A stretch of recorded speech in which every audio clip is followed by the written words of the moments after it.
Hello guys, hope all you are fine. आज की जो क्लास है वो ऑटोकैड की 21st क्लास है, जिसमें हम डिस्कस करेंगे हैचिंग यूटिलिटीज़ के बारे में। हैचिंग यूटिलिटीज़ के बारे में जो दो कमांड्स हैं उनके बारे में डिस्कस करेंगे।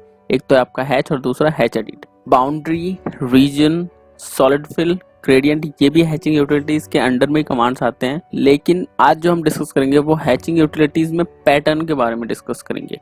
उनको मैंने प्रीवियस क्लास में, जो कि ऑटोकैड की 20th क्लास थी, उसमें मैंने पूरा क्लियर करवा दिया था, वो आप जाके चेक कर सकते हो। और उससे पहले मैंने फिल और फिल मोड भी करवा दिया था। ठीक है, तो सिंपली मैं बता देता हूँ आपको हैचिंग होता क्या है। नॉर्मली हैचिंग होता है कि जब आप कोई भी सॉलिड ऑब्जेक्ट होता है उसको जब आप क्रॉस सेक्शनली उसका इंटरनल डिटेल्स आप दिखाना चाहते हो तब आप यूज करते हो हैचिंग का। मतलब मान लो ये कोई आपका गियर है और इसको आपने हाफ कट कर दिया, जो कि सेक्शन ए कट है, आपने कट किया, तो उसमें आपको जो अंदर जो मटेरियल है, कहाँ तक फिल है, ये सब देखोगे तो आप किससे दिखाओगे? हैचिंग से दिखाओगे। जैसे कि आप देख सकते हो ये लाइंस बने हुए हैं, इसका मतलब होता है हैचिंग। अब ये जो हैचिंग बना हुआ है इसका एक पार्टिकुलर एंगल होता है और पार्टिकुलर इसका पैटर्न होता है। पैटर्न मतलब ये जो लाइंस हैं, तो ये नॉर्मली डिपेंड करता है कि वो किस मटेरियल से बना हुआ है वो ऑब्जेक्ट। ठीक है, मतलब ये मटेरियल, इसकी जो मटेरियल है उस पर डिपेंड करता है उसकी हैचिंग का पैटर्न, और उसमें जो भी उसका पैटर्न का एंगल है वो उस पर डिपेंड करता है। ठीक है, तो सिंपली हर मटेरियल का अलग अलग होता है। मान लो कोई वुड का बना हुआ है, कोई आपका आयरन का बना हुआ है, कोई स्टील का बना हुआ है, कोई कंक्रीट का बना हुआ है। हर किसी का अलग शेप होता है, अलग टाइप का पैटर्न होता है। मैं आपको क्लियर कर दूंगा ऑटोकैड के सॉफ्टवेयर में। तो सिंपली टाइम वेस्ट ना करते हुए चलिए ऑटोकैड ओपन कर लेते हैं। तो जैसे आप ओपन करते हैं तो यहाँ पे सबसे पहला जो कमांड है वो है आपका हैच। हैच अप्लाई करने के लिए कोई भी एक आपको क्लोज्ड ऑब्जेक्ट चाहिए जो कि बिल्कुल ही क्लोज हो, ओपन बिल्कुल ना हो। तो इसके लिए हम क्या करते हैं, एक तो यहाँ पे ले लेते हैं रेक्टेंगल और दो सर्कल ले लेते हैं। ठीक है,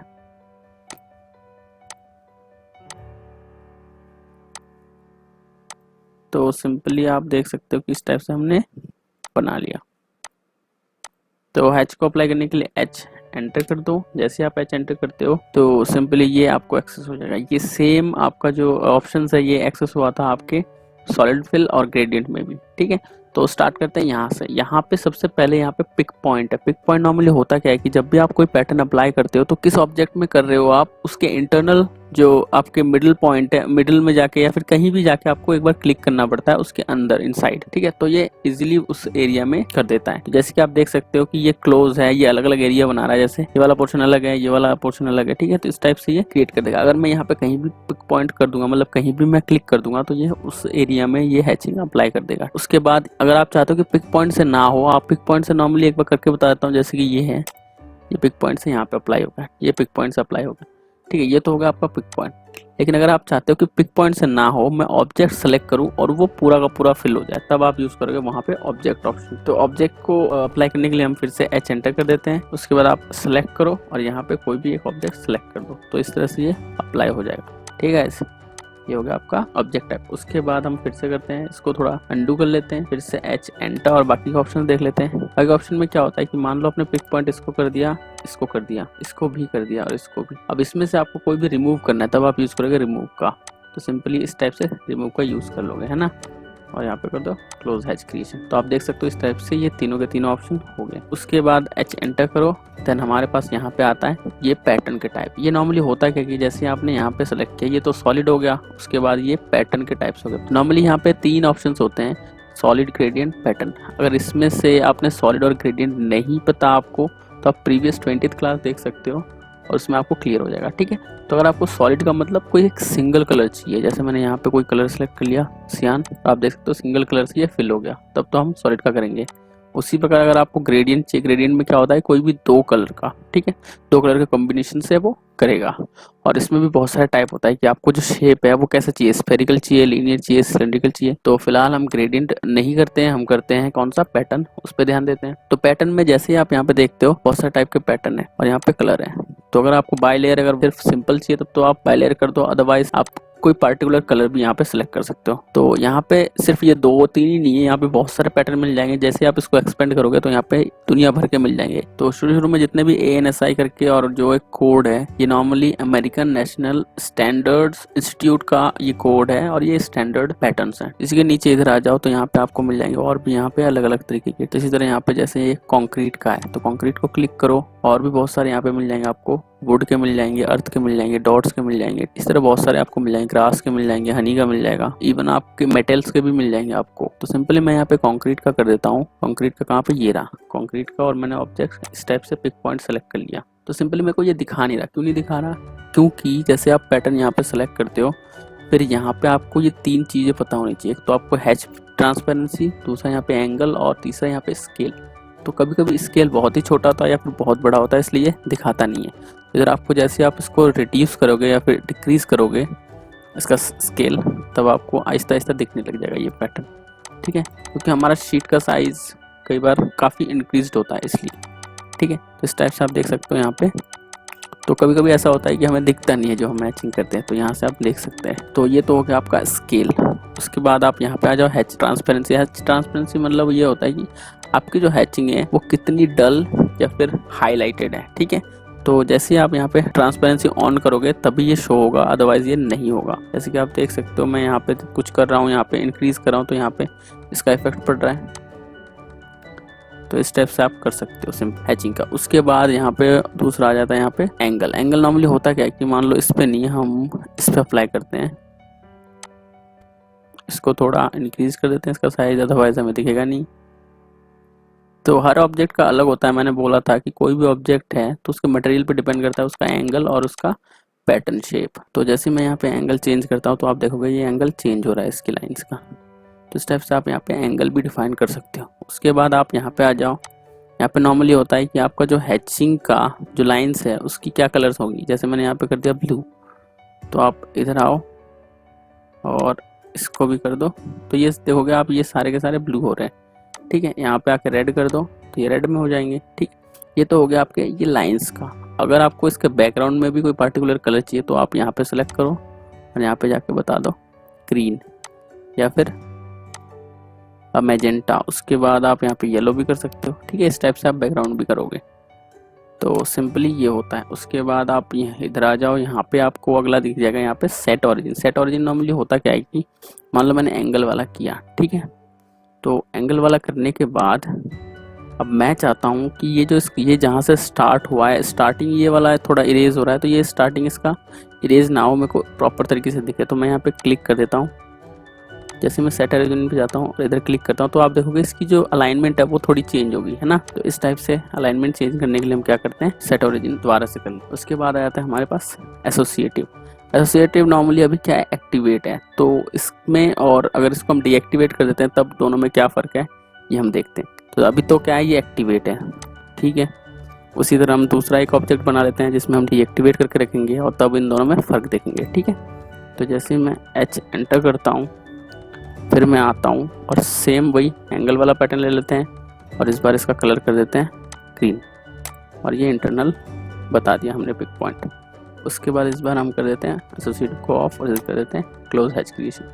अब नॉर्मली क्या होगा कि जैसे आप इस पे आते हो और हम ऑब्जेक्ट की साइज़ थोड़ा इंक्रीज़ कर देते हैं तो आप देखोगे कि ये इसके साथ इसका जो आपका हैचिंग था वो एरिया इसका इंक्रीज़ नहीं हुआ, ठीक है, वो चेंज नहीं हुआ। लेकिन जैसे हम यहाँ पे आते हैं और इसका साइज़ हम इंक्रीज़ कर देते हैं तो आप देखोगे कि इसकी जो हैचिंग एरिया है वो भी इंक्रीज़ हो रहा है, ठीक है। तो सिंपली यही होता है कि जो आपका हैचिंग है वो भी इसके साथ एसोसिएटिव होता है। उसके बाद नेक्स्ट देखते हैं। नेक्स्ट जो हमारे पास ऑप्शन है वो है हमारे पास एनोटेटिव, ठीक है। एनोटेटिव थोड़ी देर में करते हैं, उससे पहले हम ये मैच प्रॉपर्टीज़ कर लेते हैं। मैच प्रॉपर्टीज़ नॉर्मली होता क्या है कि मान लो इसकी जो प्रॉपर्टी है, मतलब यहाँ पे जो आपका टाइप है ये ब्रेस टाइप का वो है हैचिंग पैटर्न है, तो इसकी अगर हमें ये कॉपी करना है इन सारे ऑब्जेक्ट्स में, ठीक है। तो सेम हमें अगर चाहिए तब हम यूज़ करेंगे मैच प्रॉपर्टी का। मैच प्रॉपर्टी को जैसे आप क्लिक करते हो तो आपको सबसे पहले यहाँ पे सोर्स ऑब्जेक्ट क्लिक करना पड़ेगा या फिर सोर्स हैच क्लिक करना पड़ेगा। फिर उसके बाद जहाँ पे अप्लाई करना है वो सिलेक्ट कर दो, ठीक है। तो यहाँ पे हो रहा है, मतलब यहाँ पे जैसा है वैसे ही हमें कॉपी चाहिए किसी भी ऑब्जेक्ट्स में, तब हम यूज़ करेंगे हैच प्रॉपर्टीज़ का, ठीक है। इस पे आ जाओ, यूज़ करंट ऑरिजिन और यूज़ सोर्स ऑरिजिन। जैसे कि मैंने यहाँ पे सेट ऑरिजिन बताया था, सेम यहाँ पे भी है कि ऑरिजिन मतलब इसकी अलाइनमेंट चेंज करनी हो तो हमें उसके बाद हम करते हैं कि इसको हम सिलेक्ट करते हैं। तो आप सिलेक्ट करोगे तब भी आप फिर से हैचिंग में आ जाओगे, ठीक है। तो इसमें कुछ भी एडिट करना है तो आप कर सकते हो, ठीक है। जैसे मैं यहाँ पे जाता हूँ रिमूव पे और इसको मैं रिमूव करता हूँ तो ये रिमूव हो नहीं रहा। क्यों नहीं हो रहा, ये सिंपली ऐसे रिमूव नहीं होगा। इसको हमें अगर रिमूव करना है बताने के बाद, तब हमें अगर रिमूव करना है तब हमें जाना पड़ेगा हैच एडिट में, ठीक है। तो हैच एडिट के लिए शॉर्टकट की क्या होता है, HE enter. H he enter करो, सेलेक्ट ऑब्जेक्ट करो, ठीक है। तो आपको सेम उसी तरह आपको सारे के सारे मिल जाएंगे। जैसे यहाँ पे हैच हो गया, यहाँ पे ग्रेडियंट है, ठीक है। तो हैच में भी आपको मिल जाएगा कि ये प्री डिफाइंड चाहिए या फिर यूजर डिफाइंड चाहिए। जैसे प्री डिफाइंड में कौन कौन से आगे, एक तो आगे जितने भी आपके पैटर्न के टाइप्स हैं वो सारे के सारे आगे, ठीक है। यूजर डिफाइंड में अलग तरीके का होगा कि इसमें आपको पर्टिकुलर ये एंगल टाइप का मिल जाएगा यूजर डिफाइंड में। फिर कस्टम में आ जाओ, कस्टम में आप खुद से ले सकते हो, खुद से बना सकते हो, ठीक है। तो सिंपली मैं प्री डिफाइंड में जाता हूँ और यहाँ पे आपको ये टाइप मिल जाएंगे, उसका कलर, उसका बैकग्राउंड कलर, ठीक है। यहाँ पे स्वाच दिख जाएगा कि दिखता कैसा है वैसा, ANSI का, ISO का, ये सारे के सारे यहाँ पे मिल जाएंगे। इसके बाद आप इधर आ जाओ, स्केल और एंगल जैसा कि वहाँ पे था सेम यहाँ पे भी है। यहाँ पे आपको ओरिजिन और यूज करेंट ओरिजिन और स्पेसिफाइड ओरिजिन इस टाइप का मिल जाएगा। यहाँ पे पिक पॉइंट, ये सारे के सारे सेम है, बस वो हैच में ऊपर दिखाया जाता है, इसमें अलग से ऑप्शन आ जाते हैं, ठीक है। तो अगर हमें रिमूव करना है तो इस पर क्लिक किया, जो हमें रिमूव करना है उस पर क्लिक करो। अब ये एक ही बार में सारे के सारे बने थे, तो आप देखोगे कि ये वाला सेलेक्ट हो गया। तो जैसे आप एंटर कर दोगे, ओके कर दो, तो आप देखोगे ये रिमूव हो गया, ठीक है। तो इस टाइप से आप रिमूव कर सकते हो। तो सिंपली वो हैच एडिट में ये सिंपल सा था। उसके बाद हम करते हैं एनोटेटिव का। एनोटेटिव का नॉर्मली होता क्या है कि मान लो इस पे मैंने किया, दोनों में डिफरेंस करते हैं। तो एक तो मैं इधर बना लेता हूँ, ठीक है। तो दोनों हैचिंग करते हैं, एक बार करके देखते हैं कैसे होता है। तो सबसे पहले एच एंटर कर दो, ठीक है, और यहाँ पे एनोटेटिव ऑन कर लो और इसको कर दो अप्लाई, ठीक है। कर दिया हमने अप्लाई, उसके बाद ओके कर दिया। अब अगली बार फिर से हम हैच लेते हैं, ठीक है, और इस बार एनोटेटिव को कर देते हैं ऑफ, और इस बार सेम वही ले लेते हैं ANSI इंच, और इस बार कलर कर लेते हैं सियान का। तो इस बार इस टाइप से कर दिया, ठीक है। तो जैसे आप ओके करते हो तो आप सिंपली देखोगे दोनों में करीब करीब सेम ही है, ठीक है, लेकिन सेम नहीं है, दोनों में बहुत फ़र्क है। जैसे आप यहाँ पे आते हो तो सिंपली आपको ये दो ऑन रहना चाहिए, क्या, शो एनोटेशन ऑब्जेक्ट, और दूसरा add scales to annotative objects when the annotation scale changes, ठीक है। तो ये दोनों ऑन होना चाहिए, अगर ये ऑफ रहेगा तब ये नहीं दिखाएगा, ठीक है। जैसे मैं इसके ऊपर जाता हूँ तो यहाँ पे एनोटेशन का देखो ये सिंबल दिखा रहा है कर्सर पे, ठीक है। तो अगर मैं यहाँ पे जाके इसका जो एक्चुअल शीट साइज है, ये तो ऊपर सारे हो गए आपके, क्या ये मैट्रिक सिस्टम के जो स्केल्स हो गए, मैट्रिक सिस्टम में जो होते हैं, और नीचे हो गए तो यहाँ पे इंपीरियल सिस्टम के यूनिट्स हो गए, ठीक। तो अगर मैं इसका स्केल जो अभी क्या है 1:1 है, ठीक है। तो अगर मैं स्केल इसका चेंज करता हूँ तो आप देखोगे कि ये जो एनोटेटिव में हमने बनाया था, ये इसका जो साइज है, इसका जो स्केल है वो चेंज हो रहा है, लेकिन जब मैंने स्टैंडर्ड में बनाया था वो सेम एज इट इज जैसा था वैसा ही है, ठीक है।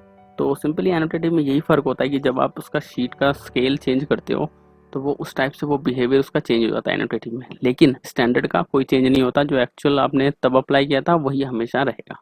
ओके, इसके बाद एक और ऑप्शन रह जाता है जो कि आपका हैच एडिट में ऑप्शन है, वो कर लेते हैं एक बार।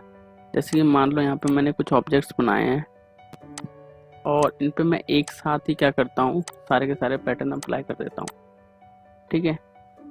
तो मान लो यहाँ पे H एंटर कर दिया और मैंने एंगल ले लिया इस पे, इस पे, और इन पे मैंने कर दिया, और इस बार कर दिया मैंने ग्रीन कलर का, ठीक है, और यहाँ पे कर दिया क्लोज हैच क्रिएशन। अब नॉर्मली मैं क्या कर रहा हूँ कि इसको मैं सेलेक्ट कर रहा हूँ तो सारे के सारे सेलेक्ट हो रहे हैं और ये डिलीट भी एक साथ हो जाएंगे, ठीक है। अगर मेरे को ऐसा करना है कि ये मैंने जितने भी हैचिंग अप्लाई किया है एक साथ किया है, इन सबको मेरे को सेपरेट करके करना है, क्योंकि जिससे कि मैं एक को सेलेक्ट करूँ और उसको अलग अलग डिलीट कर सकूँ, ठीक है। तब मैं यूज़ करूँगा हैच एडिट में जाके सेपरेट का ऑप्शन। तो सबसे पहले हम यहाँ पे क्या करते हैं, हैच को सेलेक्ट करते हैं और यहाँ पे कर दो HE एंटर।